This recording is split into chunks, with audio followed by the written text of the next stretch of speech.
Marc, a-t-il dit d'une voix basse, si la juge penche pour les droits maternels, on pourrait perdre. J'ai senti le sang quitter mon visage. Les néons du palais de justice de Rouen bourdonnaient au-dessus de nos têtes, et quelque part au bout du couloir, une porte a claqué assez fort pour faire vibrer les vitres. Mes mains, ces mains qui avaient réparé des barrières de lits cassés et des canalisations bouchées au CHU pendant 25 ans, se sont soudain mises à trembler comme si je n'avais jamais tenu une clé à molette de ma vie. En face de moi, Léo n'a pas scié. 17 ans, grand et sec maintenant, les épaules légèrement voûtées comme s'il essayait de se faire plus petit dans un monde qui lui semblait toujours trop bruyant. Ses yeux étaient fixes, ce même bleu-gris calme qui fixait la fenêtre du salon quand il avait 6 ans. Il s'est penché tout près, si près que je pouvais sentir l'odeur du chewing-gum à la menthe forte qu'il mâchait toujours quand il réfléchissait, et il a chuchoté, « Laisse-la parler, c'est tout. » Pendant une seconde, je n'ai pas compris ce qu'il voulait dire. Je voulais le prendre par les épaules et lui dire, « Parlez ?» C'est en parlant qu'elle est partie. C'est en parlant qu'elle a menti. C'est en parlant qu'elle a franchi cette porte il y a 11 ans sans jamais se retourner. Mais Léo n'a pas scié. Il n'a pas élevé la voix. Il est resté assis là comme un rocher au milieu d'une rivière, laissant le courant l'envelopper, attendant qu'il révèle ce qu'il charriait. Ma gorge s'est serrée. J'ai dégluti avec peine et j'ai regardé à nouveau notre avocat. « Qu'est-ce que vous voulez dire par on pourrait perdre ?» Il a expiré, s'est frotté le front. Le juge aux affaires familiales est imprévisible. Vous êtes son beau-père. Vous avez fait tout le travail, vous l'avez élevé, mais biologiquement. Ne le dites pas, ai-je tranché plus sèchement que je ne le voulais. Ma voix a résonné contre les murs nus du tribunal, et je m'en suis voulu immédiatement. Les doigts de Léo ont eu un petit tressaillement rapide, puis sont redevenus immobiles sur son genou. L'avocat a levé une main. Je ne vous insulte pas. Je vous dis ce que la partie adverse va plaider.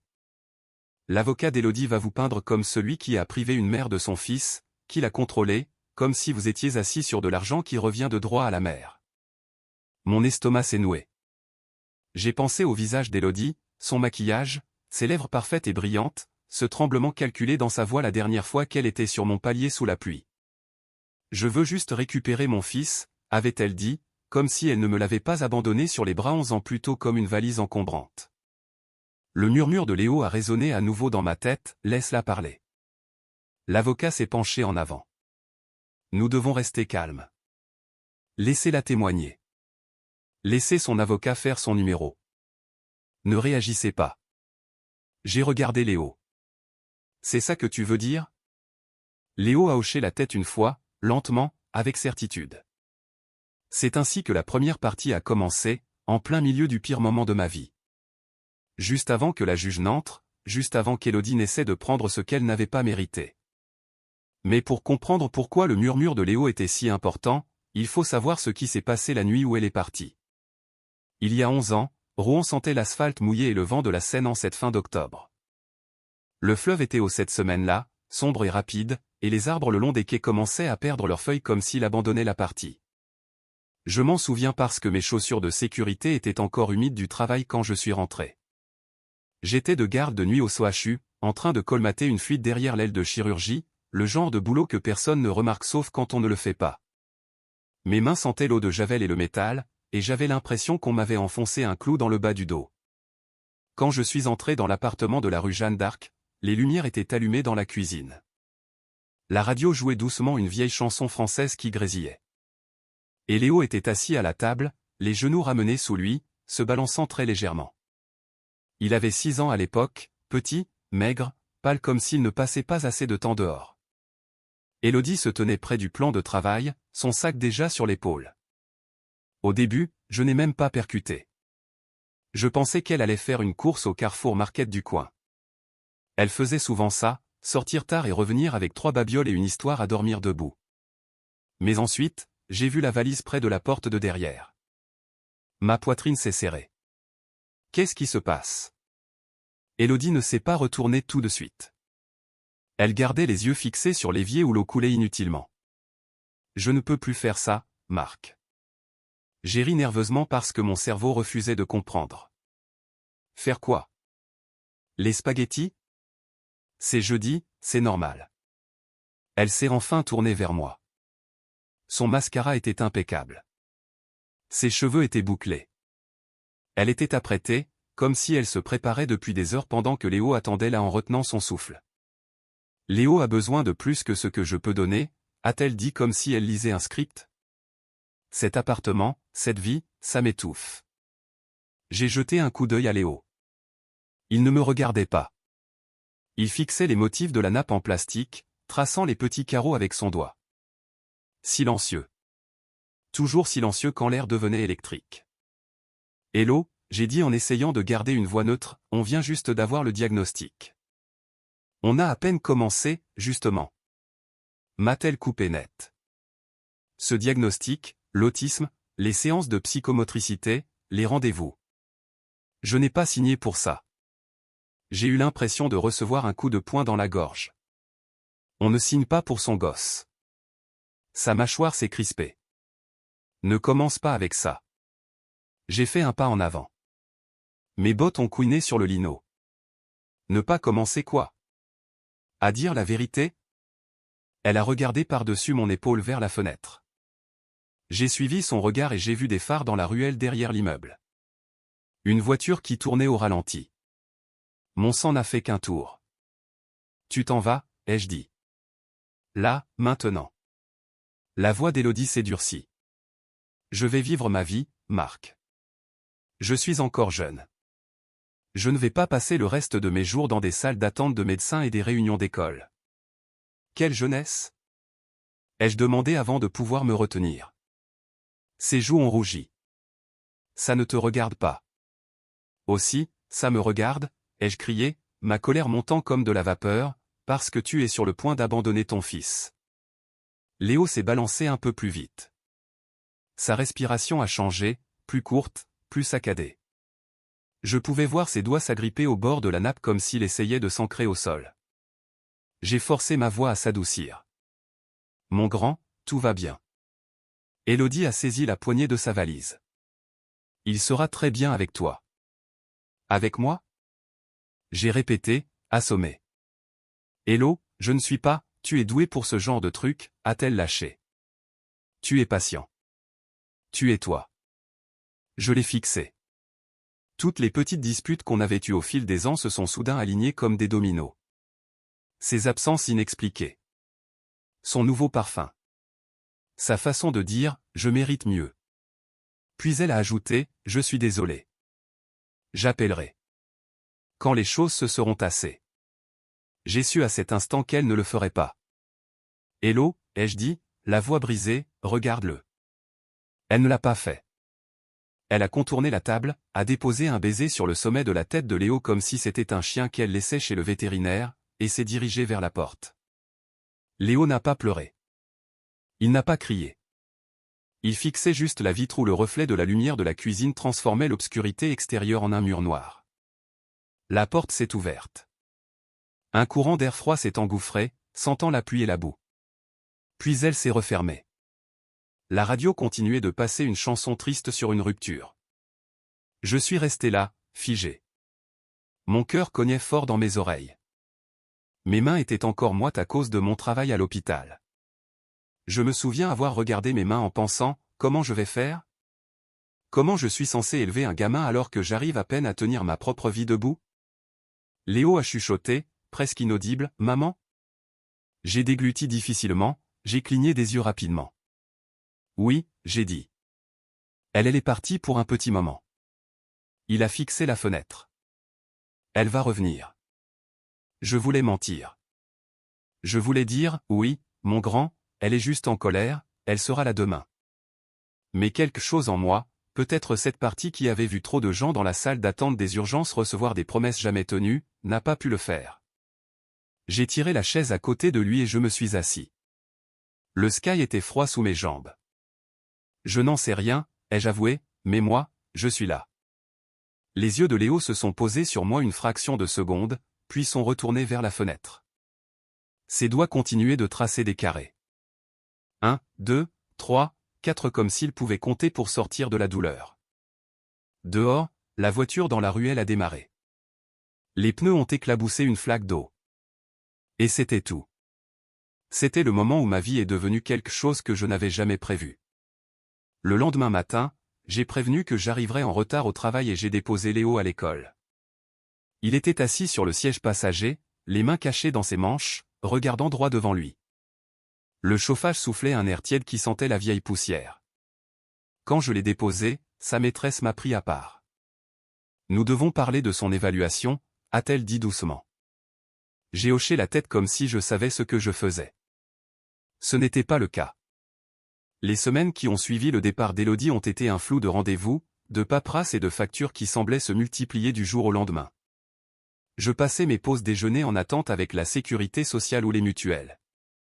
Je passais mes soirées à lire des brochures de la clinique jusqu'à ce que les mots dansent devant mes yeux. À l'église le dimanche, je m'asseyais au fond parce que je ne voulais pas qu'on me pose de questions.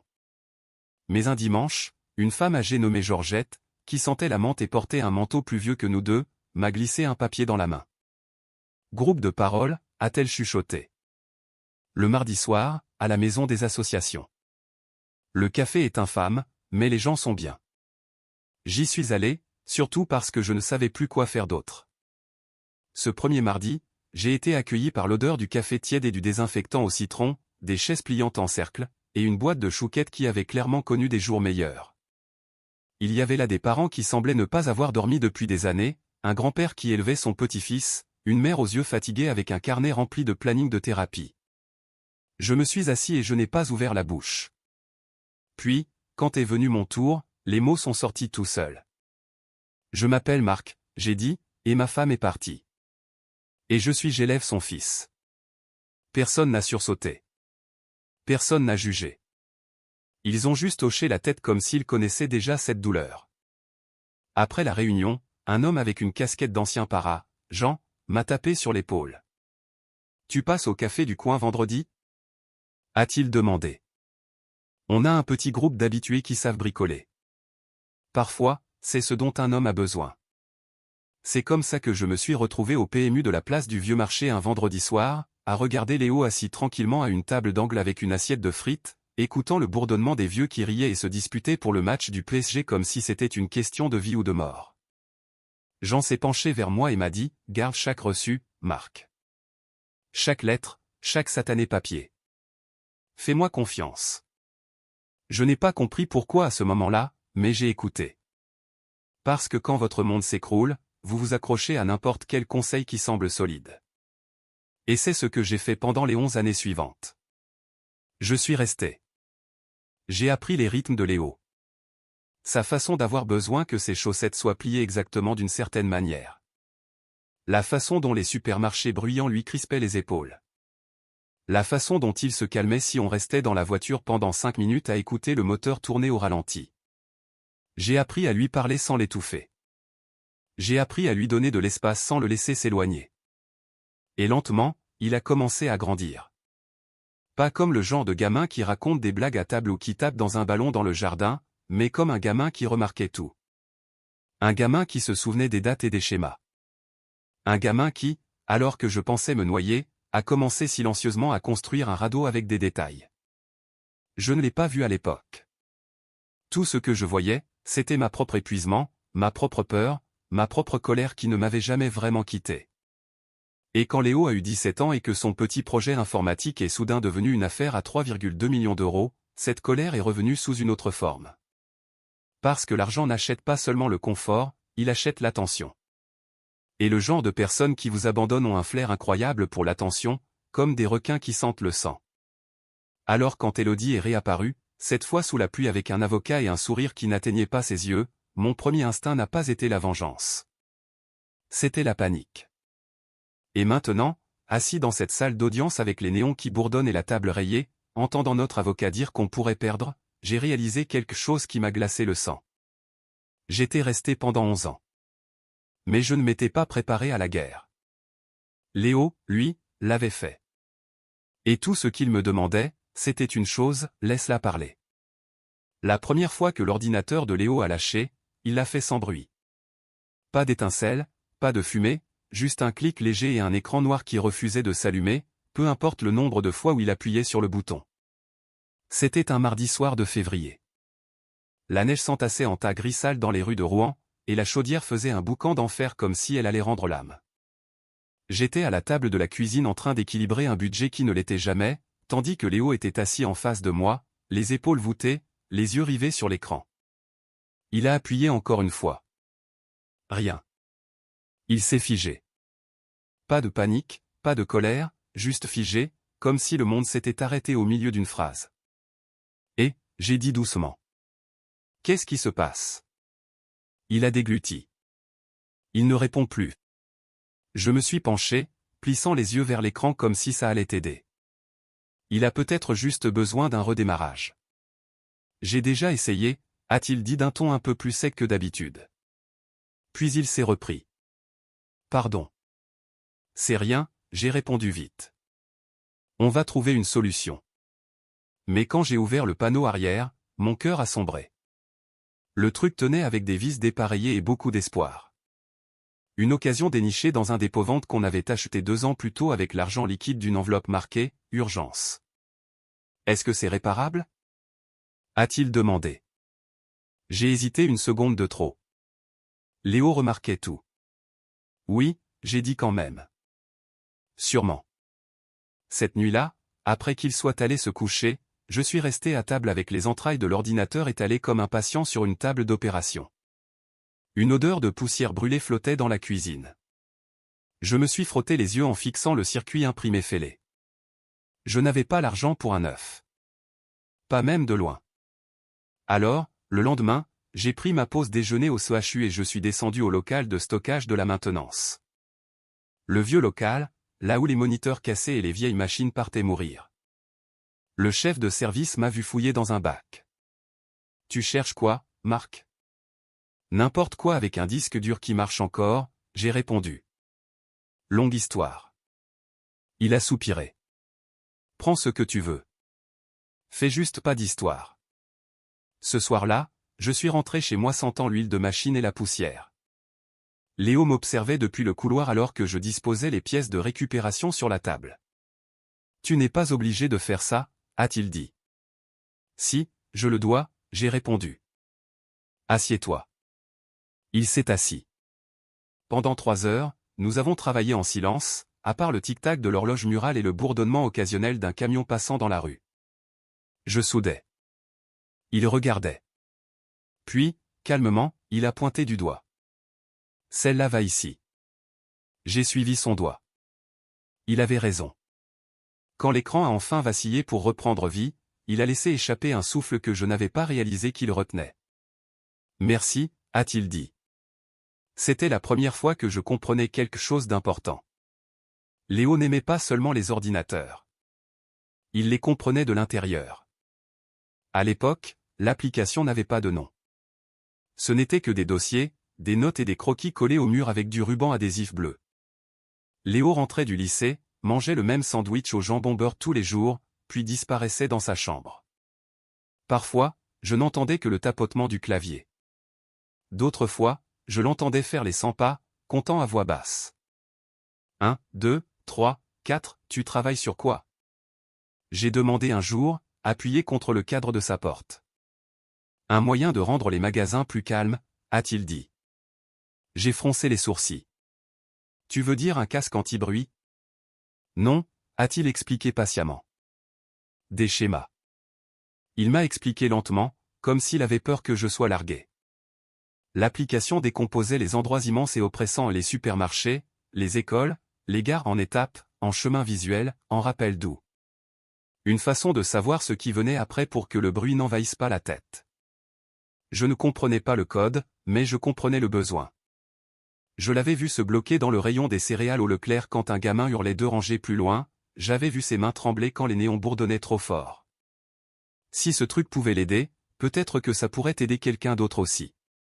La première fois qu'il a essayé de le montrer à quelqu'un d'autre, c'était à la médiathèque de Rouen, lors d'une petite soirée tech de quartier. Des tables pliantes, du café dans des gobelets en carton.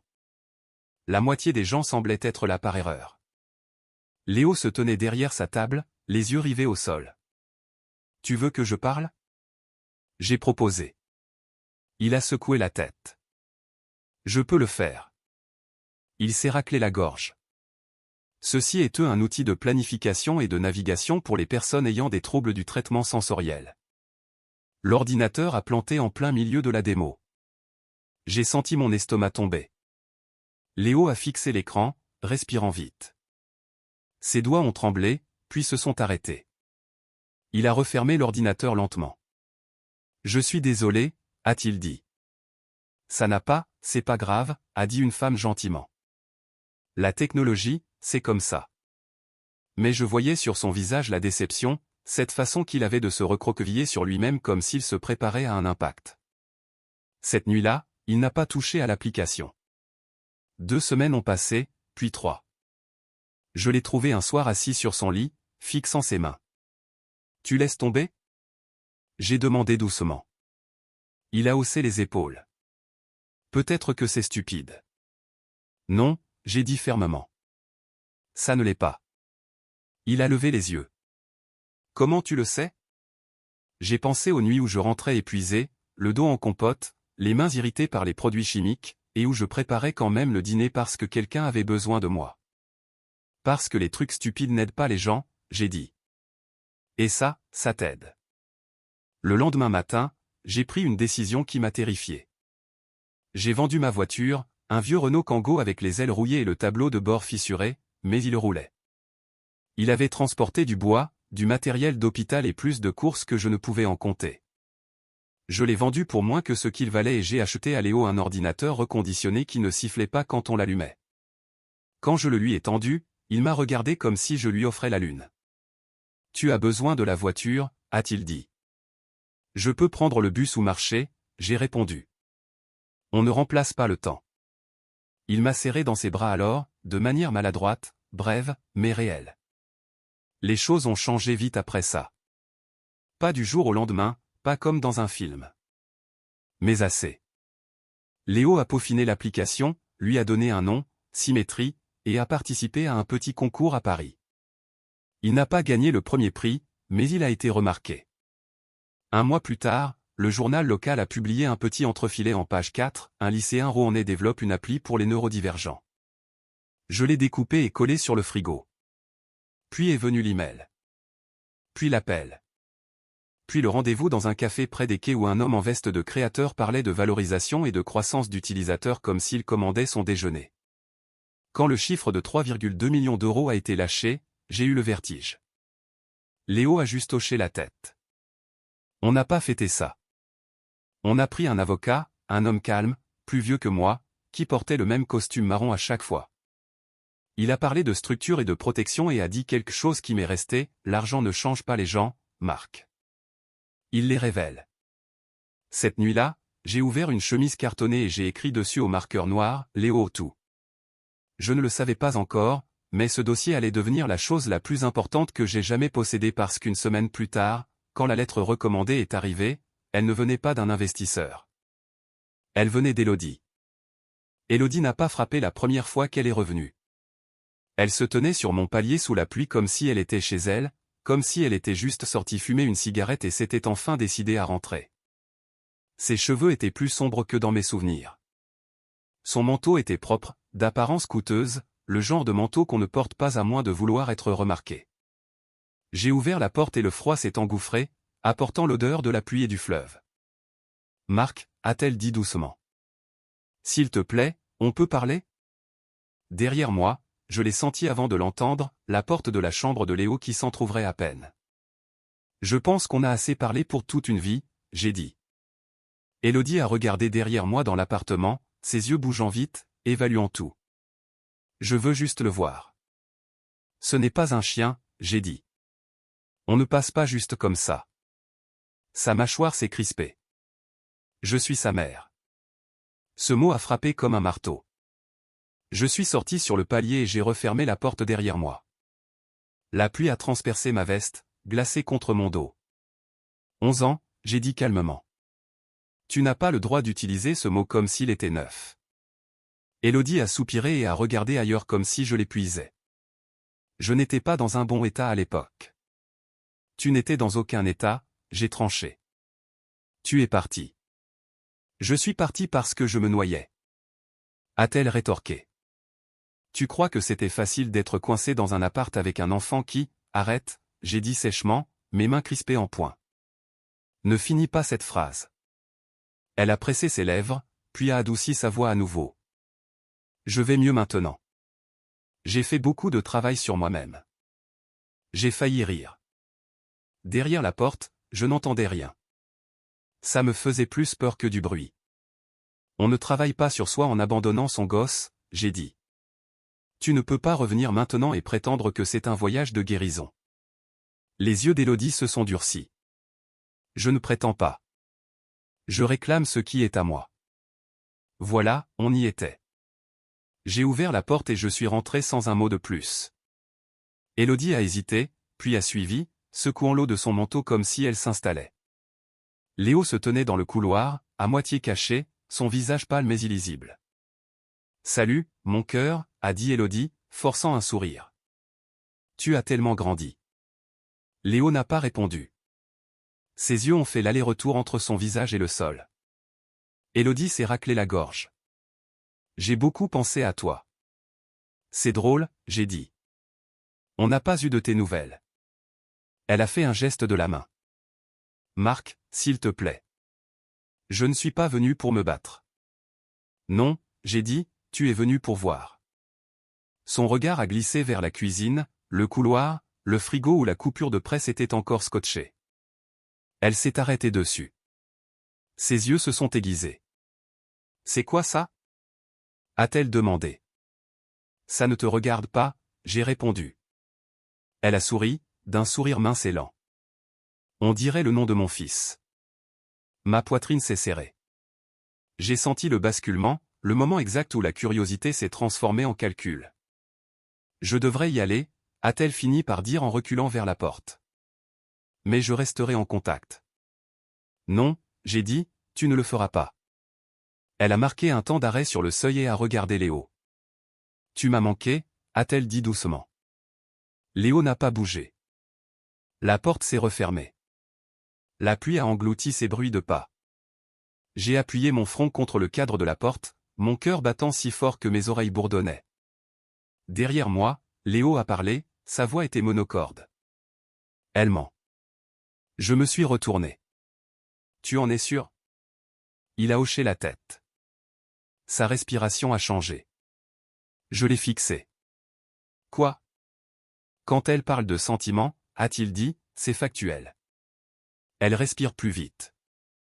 Quand elle parle des choses qu'elle veut, elle ne respire pas plus vite. J'ai senti un frisson me parcourir l'échine. La lettre de son avocat est arrivée 3 jours plus tard. Formelle, polie, agressive sans jamais élever la voix. Madame Élodie Whitmore cherche à rétablir une relation avec son fils et à aborder certaines questions financières liées à ses récentes activités commerciales. Mes mains tremblaient en lisant. Les mots flous. Question financière.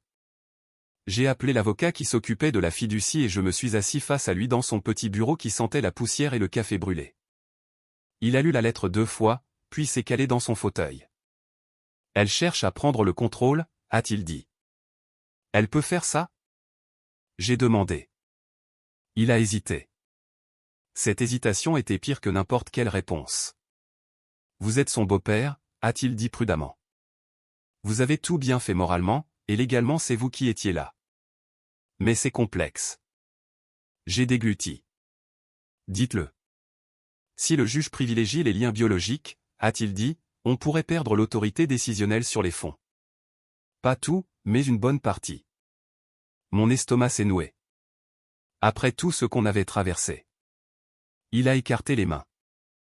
La justice familiale ne récompense pas toujours le sacrifice, surtout quand il n'est pas documenté. Cette nuit-là, je n'ai pas dormi. Je suis resté allongé à fixer le plafond, chaque son me paraissant trop fort. J'imaginais le marteau de la juge s'abattre. J'imaginais Léo forcé de voir Élodie. J'imaginais ses mains sur l'argent qu'elle n'avait jamais gagné. J'ai rêvé qu'elle souriait pendant que tout ce que j'avais construit brûlait. Au matin, mes mains étaient froides et engourdies. Léo était assis à la table de la cuisine, triant des papiers. « Tu fais quoi ?» J'ai demandé. « J'organise » a-t-il dit. « Pourquoi faire ?» Il a levé les yeux vers moi, calme, stable. « Pour le tribunal. » Ma poitrine s'est serrée. « Léo, ce n'est pas ton boulot. C'est un truc d'adulte. Il a penché la tête. Je suis presque un adulte. Ce n'est pas ce que je veux dire. Il a poussé une pile de papier vers moi. Des emails imprimés, des transcriptions de messages vocaux, des dates, des heures.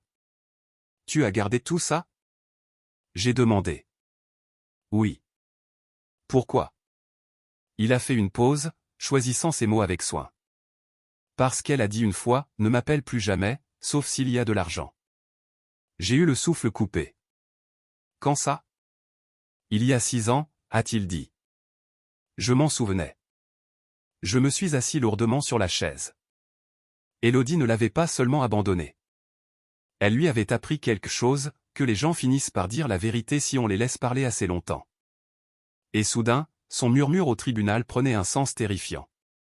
Je ne voulais pas croire que mon beau-fils de 17 ans se préparait à ça depuis plus longtemps que moi. Ça a blessé ma fierté d'une manière que je n'attendais pas. Nous étions assis à la table de la cuisine ce soir-là, la même table où Élodie avait autrefois fait sa valise avant de partir comme si elle allait rater un avion. La lumière au plafond vacillait, un truc que je devais réparer depuis des lustres. Et une pile de dossiers nous séparait. Des chemises cartonnées, étiquetées de l'écriture précise de Léo. Date, nom, lieu. Celui-là, a-t-il dit en faisant glisser un dossier vers moi, ce sont les emails. Je l'ai ouvert. Des messages imprimés, en simple interligne, surlignés en jaune. Certains étaient courts, d'autres d'une cruauté efficace. Je ne peux pas gérer ça pour l'instant. Arrête de me contacter. C'est toi qui as choisi ça, Marc. Ma poitrine s'est serrée. Je ne me souvenais pas de la moitié d'entre eux. Pas parce qu'ils n'avaient pas existé, mais parce que je les avais enfouis si profond que j'avais fini par me convaincre qu'Élodie s'était simplement volatilisée. Celui-là, a continué Léo en tapotant un autre dossier, ce sont les transcriptions de la messagerie vocale. Tu les as transcrites? J'ai demandé. Oui, a-t-il répondu. Le son était déformé. C'était plus facile à lire. J'en ai pris une au hasard. Date, 15 mars 2017. Heure, 14h32. Élodie Whitmore. Je ne veux pas de cette responsabilité. S'il te plaît, ne me rappelle plus. J'ai fermé les yeux. Pendant toutes ces années, je pensais protéger Léo en ne lui rappelant rien, en ne lui faisant pas entendre sa voix. Il s'avère qu'il l'avait entendu de toute façon. Tu n'aurais pas dû avoir à faire ça, j'ai dit tout bas. Léo a haussé les épaules. Ça ne m'a pas dérangé. Ça me faisait peur, parce que ça me disait à quel point il avait appris tôt à ne compter sur personne d'autre. Les semaines suivantes ont été un flou de réunions, de mails et d'appels qui finissaient toujours par « on verra ce que dira la juge ». L'avocat d'Élodie était bon, jeune, sûr de lui. Il parlait d'un ton calme et rassurant, comme si tout cela n'était qu'un malentendu qui pouvait être réglé avec la bonne paperasse. Élodie jouait ce rôle à fond. Quand on l'a croisée lors d'une conférence préliminaire, elle portait un pull doux et aucun bijou. Elle avait l'air fatiguée, fragile. « Je veux juste ce qu'il y a de mieux pour mon fils », disait-elle en tamponnant ses yeux avec un mouchoir. Je sentais mes poings se serrer sous la table. Léo était assis à côté de moi, les mains jointes, les yeux fixés sur la moquette. L'avocat d'Élodie lui a souri. « Léo, nous sommes si fiers de ce que tu as accompli. Ta mère a suivi ton parcours de loin. » Léo a levé les yeux. « Non, a-t-il dit. » La pièce est devenue silencieuse. « Non. » a répété l'avocat, gardant son sourire. « Elle ne l'a pas fait, » a dit Léo calmement. « Si elle l'avait fait, elle saurait que mon application n'est pas un jeu. » Élodie s'est raidie. « Mon cœur, c'est un logiciel sous licence, » a continué Léo, la voix égale, utilisé par des écoles et des cliniques. Ça aide les gens comme moi. S'il vous plaît, ne minimisez pas cela. L'avocat a scié, juste une seconde. Je me suis mordu l'intérieur de la joue pour ne pas sourire. Plus tard, sur le parking, j'ai pris Léo à part. Ça va? Il a hoché la tête. Elle parle trop. Qu'est-ce que tu veux dire? Elle se justifie quand personne ne lui demande rien, a-t-il dit. Les gens qui disent la vérité ne font pas ça. Je l'ai regardé. Il n'était pas en colère. Il ne cherchait pas à se venger. Il observait un schéma. Pourtant, j'ai failli tout gâcher. C'est arrivé un vendredi soir au café. On parlait de l'affaire avec les habitués. Jean a secoué la tête. Elle a du culot. Tu aurais dû l'adopter officiellement à l'époque. Je sais, j'ai grommelé. Tu devrais balancer ça sur les réseaux sociaux, a lancé un autre gars. Les gens adorent ça. Pendant un moment, l'idée m'a tenté. Poster les emails. Poster les messages. Laisser toute la ville voir qui était vraiment Élodie. Je suis rentré chez moi, le téléphone à la main. Léo était à son bureau, en train de taper.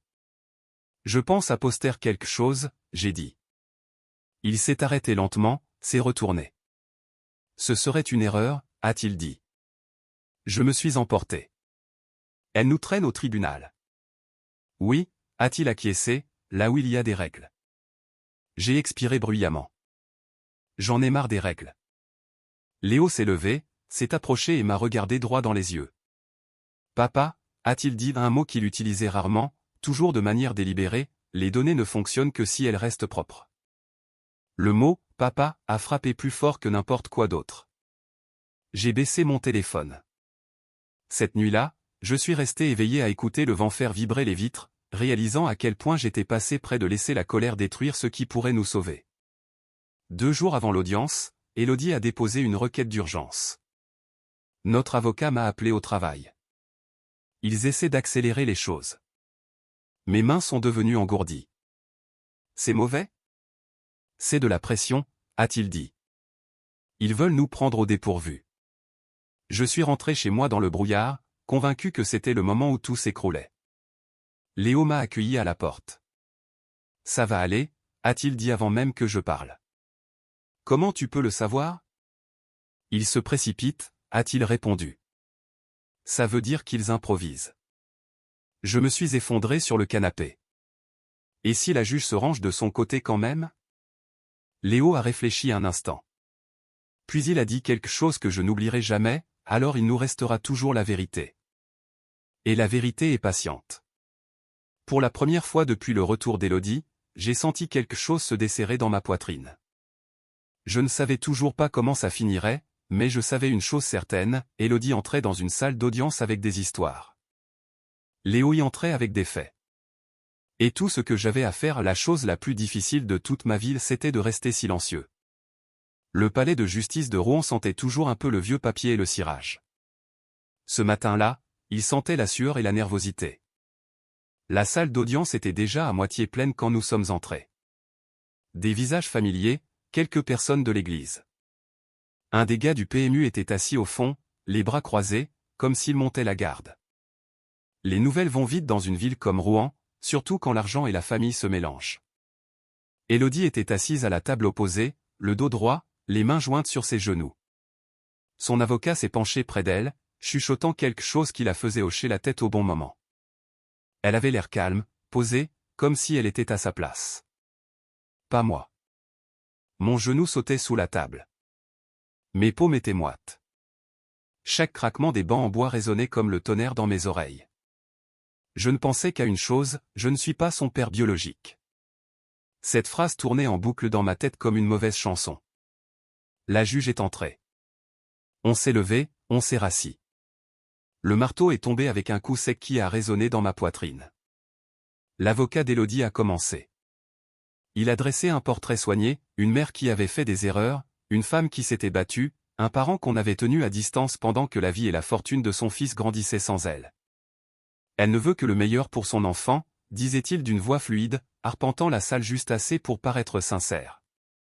Et elle croit qu'elle devrait avoir son mot à dire dans les décisions concernant son avenir. Élodie a essuyé ses yeux au bon moment. J'ai serré la mâchoire. Puis Élodie a pris la parole. Elle a parlé doucement, avec précaution, de sa santé mentale, de s'être sentie perdue, d'avoir retrouvé son chemin. Je n'ai jamais cessé d'aimer mon fils, a-t-elle dit, la voix tremblante. Je pensais que lui laisser de l'espace était la bonne chose à faire. J'ai failli me lever. Je sentais la chaleur monter, les mots griffer ma gorge. Mais je n'ai pas bougé. Je me suis souvenu du murmure, laisse-la parler. Élodie a parlé d'anniversaires qu'elle n'arrivait pas tout à fait à situer, d'écoles dont elle se trompait de nom, de thérapies qu'elle disait avoir soutenues mais qu'elle ne pouvait pas décrire. Son avocat la guidait doucement, l'éloignant des détails, restant dans le vague. En sécurité. Puis ce fut notre tour. Notre avocat s'est levé, a ajusté ses lunettes et a posé une question simple. « Madame Whitmore, à quand remonte la dernière fois que vous avez assisté à une séance de thérapie de Léo ?» Élodie a cligné des yeux. « Eh bien ça fait un moment. » « Combien de temps ?» Elle a hésité. « Plusieurs années. » « Pouvez-vous être plus précise ?» Elle a bougé nerveusement sur son siège. « Je ne me rappelle pas la date exacte. » Notre avocat a hoché la tête. « Vous rappelez-vous du nom de son thérapeute ?» Élodie a ouvert la bouche, puis l'a refermée. Il y en a eu plusieurs. Un murmure a parcouru la salle. Mon cœur martelait. L'avocat a continué, aussi calme qu'un homme lisant une liste de courses. « Madame Whitmore, savez-vous que Léo a une allergie documentée aux arachides ?» Élodie a froncé les sourcils. Il n'a jamais eu d'allergie quand il était petit. L'épaule de Léo s'est raidie à côté de moi. Notre avocat n'a pas élevé la voix. Il n'en avait pas besoin. Madame Whitmore, seriez-vous surprise d'apprendre que ses dossiers scolaires et médicaux mentionnent cette allergie de manière constante depuis plus de 10 ans? Les yeux d'Élodie ont cherché son avocat. Trop tard. La juge s'est penchée légèrement en avant. Puis, Léo a été appelé. Il s'est dirigé vers la barre sans hésitation, s'est assis, a ajusté le micro avec des mains précises. « Veuillez décliner votre identité », a dit la juge. « Léo Whitmore », a-t-il répondu. Sa voix était stable, claire. Élodie lui a souri, pleine d'espoir. Ça n'a pas atteint ses yeux. Léo ne l'a pas regardé quand il a parlé. Il a regardé la juge. « J'ai apporté des dossiers », a-t-il dit simplement. Il a remis une pile de documents soigneusement organisés, emails, transcriptions, journaux de bord, dates, heures, faits. Notre avocat l'a guidé avec douceur. « Léo, peux-tu expliquer pourquoi tu as gardé tout ça ?» « Oui », a dit Léo. « Parce que la cohérence est importante. » Élodie a bougé sur sa chaise. Léo a continué, imperturbable. Le 15 mars 2017, à 14h32, ma mère a laissé un message vocal déclarant qu'elle ne voulait pas de responsabilité et demandant à ne plus être contactée. L'avocat d'Élodie s'est levé. Objection. La juge a levé une main. Rejeté. Léo a lu les mots sans émotion. Pas d'amertume, pas de colère, juste la vérité. La salle est devenue silencieuse. Élodie est devenue livide. Puis est venu l'email, celui où elle avait écrit « C'est toi qui as choisi ça, Marc ». Puis un autre, et encore un autre. Élodie a commencé à secouer la tête. C'est sorti de son contexte. Léo a penché la tête légèrement. Il n'y a aucun contexte où cette phrase implique un soutien. J'ai senti des larmes me piquer les yeux. Pas parce qu'elle perdait, mais parce qu'il était là, calme, mesuré, incassable. La juge a regardé Élodie. Madame Whitmore, contestez-vous l'authenticité de ces documents? Élodie a ouvert la bouche. La refermée. Non, a-t-elle chuchoté. Le silence qui a suivi était lourd. Mérité. Quand le verdict est tombé, c'était presque décevant par sa simplicité. La juge a rejeté la demande d'Élodie concernant le contrôle des actifs de Léo, l'a condamné à couvrir une partie des frais de justice et a émis un avertissement solennel contre toute future demande abusive. Élodie a fixé droit devant elle quand le marteau est tombé. C'était fini. Dehors, sur les marches du palais, l'air froid a frappé mon visage comme un parfum de liberté. Élodie est passée devant nous sans un mot, ses talons claquant secs sur la pierre. Pas de larmes, pas d'adieu. Juste un vide là où la responsabilité l'avait enfin rattrapé. Léo s'est tourné vers moi. « Ça va, papa ?» a-t-il demandé. J'ai hoché la tête, la gorge serrée. Oui. Je le pensais vraiment. Pour la première fois depuis longtemps, je le pensais vraiment. La Seine était basse ce printemps-là, large et calme, glissant devant Rouen comme si elle avait tout le temps du monde. Une semaine après le jugement, Léo et moi marchions sur le chemin de halage juste après le lever du soleil. L'air était assez frais pour piquer un peu, le genre de froid qui vous réveille au lieu de vous épuiser. Je portais 2 tasses de café prises dans une boulangerie, le mien noir, le sien avec beaucoup trop de sucre. On n'a pas beaucoup parlé au début. C'est comme ça que ça a toujours été entre nous. Le silence n'était pas quelque chose dont on avait peur. C'était un endroit où on savait tous les deux se tenir. De l'autre côté de l'eau, le soleil matinal frappait les vieux ponts de fer, les rendant orange pendant quelques secondes avant que la lumière ne change. J'ai regardé Léo marcher un demi-pas devant moi, les mains dans les poches de sa veste, comptant ses pas sans s'en rendre compte. « Est-ce que tu penses parfois à elle ?» J'ai demandé. Il s'est arrêté. Pas brusquement, il a juste marqué une pause comme s'il considérait une question qui méritait une réponse honnête. « Oui, a-t-il dit, mais plus comme avant. » C'est-à-dire ? Il a regardé le fleuve. Je ne me demande plus pourquoi elle est partie. J'ai juste remarqué qu'elle n'est pas revenue. J'ai hoché la tête. C'était logique. Nous nous sommes assis sur un banc près d'un tournant du chemin. Un jogger est passé devant nous, écouteurs aux oreilles, perdu dans son propre monde. Quelque part derrière nous, un train a klaxonné, un son long et grave qui a roulé sur l'eau comme un souvenir. J'ai bu une gorgée de café et j'ai grincé des dents. Trop chaud. Je n'arrête pas de penser, j'ai dit, à toutes les fois où j'ai failli tout gâcher. Léo m'a jeté un coup d'œil. Tu ne l'as pas fait. J'ai failli. En voulant poster des trucs, en criant, en essayant de la combattre de manière bruyante. Il a réfléchi à ça. Tu étais en colère. J'avais peur, j'ai corrigé. Il y a une différence. Il a hoché la tête une fois. La colère fait du bruit. La peur fait du zèle. J'ai souri malgré moi. Tu devrais écrire des proverbes. Un coin de sa bouche a tressailli.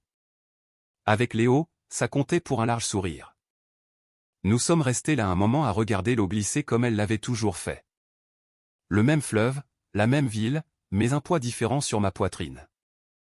Plus tard cette semaine-là, Léo a demandé si on pouvait utiliser la salle paroissiale le mardi soir. Pourquoi faire ? J'ai demandé. Une réunion, a-t-il dit. Pour les jeunes comme moi et leurs parents. J'ai cligné des yeux. Tu veux animer un groupe de parole ? Oui, a-t-il dit simplement. Il y a un besoin. Alors on l'a fait. On a installé des chaises pliantes, on a fait du mauvais café, on a étiqueté une boîte en carton, et on l'a posée près de la porte. Léo parlait des routines et des outils. Moi, je parlais de la paperasse et de la patience, du fait de rester quand partir aurait été plus facile. Le premier soir, 6 personnes sont venues. La deuxième semaine, ils étaient 12. Un mois plus tard, Léo a utilisé une partie de l'argent de son appli pour créer une petite bourse. Rien de tape à accent grave-l'œil, juste assez pour aider les gamins comme lui à avoir les outils dont ils avaient besoin sans avoir à mendier. Quand quelqu'un lui a demandé pourquoi il ne voyait pas plus grand, des programmes nationaux, de la grande presse, il a secoué la tête. C'est ici que je vis, a-t-il dit. C'est suffisant.